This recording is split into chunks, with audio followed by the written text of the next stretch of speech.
Hi అండి, అందరికీ నమస్కారం. నేను ఈరోజు చింత చిగురు పెసరపప్పు రెసిపీ తయారు చేసి మీకు చూపిస్తాను. మా పొలంలో గట్టున ఉన్న చెట్టుని ఆకు నేనే తుంచుకొచ్చి మా ఇంట్లో నాకు నేనుగానే తయారు చేసి మీకు చూపిస్తాను. ఎలాగుందో మీరు చూసి కామెంట్ చేసి మీకు నచ్చితే కనుక ఒక లైక్ చేయండి. లేత చింత చిగురు కొంచెం ముదిరిపోయినవి కూడా ఉన్నాయి. ముదిరిపోయిన ఆకు మనకు పనిచేయదు. లేతగా ఎలా ఉండాలి, లేతగా. ఈ ఆకులు ఎందుకంటే లేతగా ఉన్నాయి, నేను ముందుగా వారం రోజుల క్రితం పాత ఆకులన్నిటి తుంచేసి అలా ఉంచితే మళ్ళీ చిగురించింది అనమాట. అందుకే చిగురులన్నీ కోసుకొని ఇప్పుడు లేత చిగురులు, ఇందులో కొంచెం ముదరవి కూడా ఉన్నాయి చూడండి. ఆ ముదరయ్య వాటిని కొన్నిటిని వాడుకోవద్దు మనం. కొంచెం లేత ఆకుల్ని చూడండి, లేత ఆకులు ఉన్నాయి చూడండి, దీంట్లోనే చిన్న చిన్న లేత ఆకులు. అలాంటి లేత ఆకులన్నీ వాడుకుంటే మంచిగా చాలా సూపర్గా వస్తుంది. చింత చిగురు ఒక 50 గ్రాములు వచ్చింది కరెక్ట్గా. దీన్ని వాటర్లో వేసుకుని శుభ్రంగా నీట్గా కడుక్కుంటున్నాను. ఇప్పుడు నేను 100 గ్రాముల పెసరపప్పు తీసుకుంటున్నానండి. కరెక్ట్గా నేను ముందుగా కడుక్కోవడానికి చిన్న బౌల్ తీసుకొని ఆ బౌల్లోకి వాటర్ ఇచ్చుకొని ఒక నిమిషం సేపు నానబెట్టుకుంటాను. ఈ సాయి పెసరపప్పుని కడిగేస్తున్నాను. నేను ముందుగా పెట్టుకున్న 1/2 లీటర్ వాటర్ వేడెక్కిందండి. ముందుగా నానబెట్టుకున్న పెసరపప్పుని వేసుకుంటున్నానండి. నేను 1 స్పూన్ ఫుల్గా కళ్ళుప్పు వేసుకుంటున్నాను. నేను 1/2 స్పూన్ పసుపు కూడా వేసుకుంటున్నాను. 1/2 స్పూన్ పసుపు. పప్పు ఉడికిపోతుందండి, పొంగు వస్తుంది చూసారా. ఇప్పుడు చింతకూర పప్పులో వేసేస్తున్నానండి. ఇప్పుడు దీంతోపాటు చింతకూర కూడా ఉడికిపోద్ది. చింత చెట్టు చిగురు చూడు, చిన్నదాని సొగసి చూడు, చిన్నదేమో చింతకొచ్చేరో, నా సామి రంగ పప్పు ఏమో ఉడుకుతోందిరో, నా సామి రంగ. ఒక 5 నిమిషాలు ఉడికింది. ఒక నిమ్మకాయ సైజ్ అంతా ఉల్లిగడ్డ, ఒక 5-6 పచ్చిమిరపకాయలు ఇందులో వేసేస్తే టేస్ట్ కోసం అనమాట. అది చింత చిగురు పులుపు ఉంటుంది కదా, ఆ పులుపుని ఇది కవర్ చేస్తూ మంచి రుచినిస్తుంది. దానికోసం ఇవి వేస్తున్నాం అనమాట. మొత్తంగా ఉడికిపోయింది. ఇంకా కొద్దిగా వాటర్ ఉంది, ఇంకా ఆపేద్దాం. ఎందుకంటే ఉడికిపోయిందండి, కొద్దిగా వాటర్ ఉంది కదా. ఈ వాటర్ని కొద్దిగా తీసేసి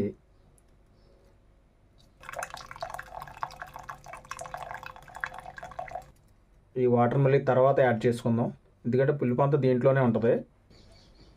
ఇప్పుడు ఈ పప్పు ఉంది కదా, ఈ పప్పుని పప్పులాగే కనిపిస్తుంది కొద్దిగా రేకల్లాగా కదా, దాన్ని కొంచెం గ్రైండ్ చేసుకోవాలి.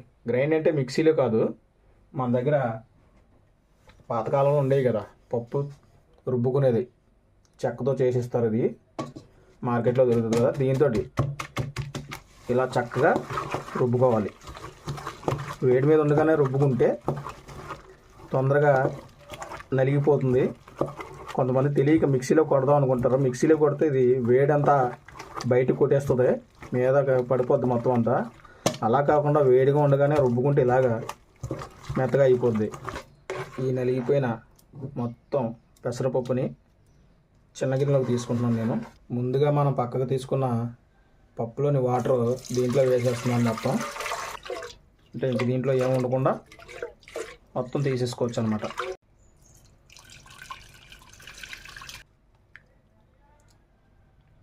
ఇప్పుడు మనం ఇలా పప్పు కింద అయింది కదా, పప్పు కొంచెం పలుచగా దీంట్లో తాలింపు పెట్టుకోవాలి.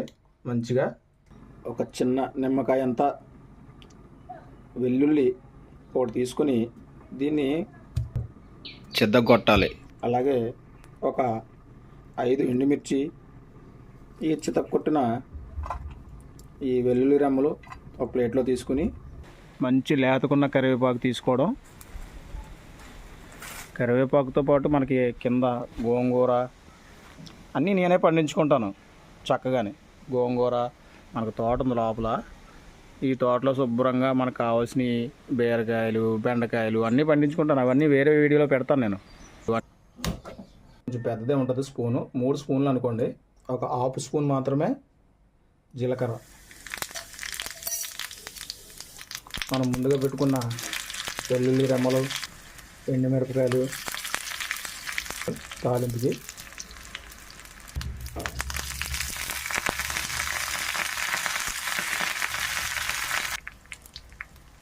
తాలింపు రెడీ అయిపోయింది కదా. చాలామందికి తెలియదు, తాలింపు వేసేటప్పుడు తాలింపు వేసిన వెంటనే మూత పెట్టుకోవాలి. గుర్తుపెట్టుకోండి. ఎందుకంటే దీంట్లో ఉన్న స్మెల్ అంతా ఆవిరి బయటికి వెళ్ళిపోతుంది, అందుకని వెంటనే పెట్టుకోవాలి. చింత చిగురు పప్పు అయితే రెడీ అయిపోయింది. చూడండి, చిన్న బౌల్లో తీసుకున్నాను.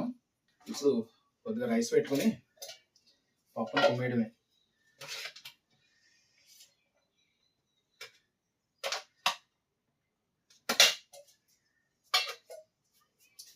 చూస్తున్నారు కదండి, నేను ఒంటరిగా ఉన్నా ఇలా చక్కగా వండుకుని తినేస్తూ ఉంటాను నేను. చూడండి, చింత చిగురు పప్పు ఎంత బాగుందో, చక్కగా నీట్గా వచ్చింది.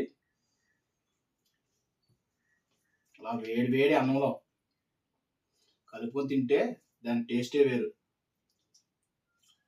అబ్బా, పుల్ల పుల్లగా, పప్పు ఏమో కమ్మగా, మధ్యలో తాలింపులు స్పైసీగా తగులుతూ అద్భుతం అన్నమాట. సూపర్ ఉంది. మీరు కూడా ట్రై చేయండి ఇలా వండుకుని. మీకు ఎలా వచ్చిందో రెసిపీ నాకు కామెంట్లో చెప్పండి. ఇలా వండుకోవడం మీకు తెలిస్తే ఇంకేమైనా కొత్తగా టిప్స్ ఉంటే కామెంట్ చేయండి నాకు. కానీ మీకు విషయం తెలుసా, దీంట్లోని ఎండు చేప నంచుకుని తింటే అద్భుతం అనమాట. ఇంకా సూపర్గా ఉంటుంది ఈ పులుపుకి, ఉప్పు చేపకి.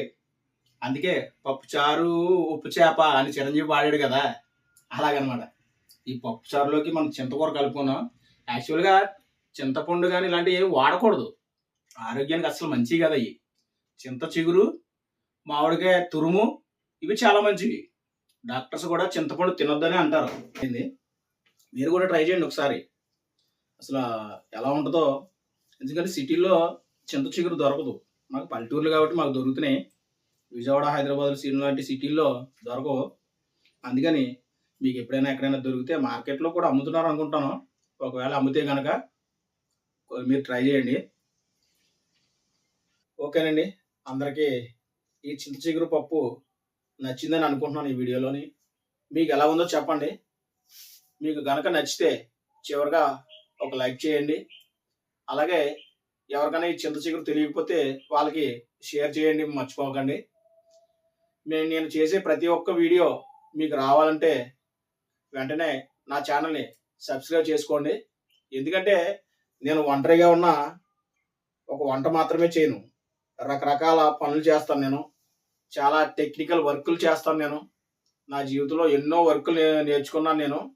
అందుకనే ఇంట్రడక్షన్ నా యూట్యూబ్ ఛానల్లో ఫస్ట్ నేను అనుభవపూర్వకంగా ఏవో నేర్చుకున్నాను, అవన్నీ మీతో షేర్ చేసుకుంటానని ఒక షార్ట్ వీడియో పెట్టాను. కావాలంటే షార్ట్ వీడియో చూడండి. ఎందుకంటే నేను చాలా రకాల పనులు నేర్చుకున్నాను. నేను ఆ పనులన్నీ కూడా నేను మీతో షేర్ చేసుకుంటాను. మీరు కూడా నా యొక్క పద్ధతి కానీ, నేను చేసే వంటలే కానీ, ఇంకా వేరే ఏదైనా నేను మీతో కనుక షేర్ చేసుకుంటే, ఏదైనా తప్పుగా ఉంటే మటుకు వెంటనే కామెంట్ పెట్టండి, నేను సరి చేసుకుంటాను.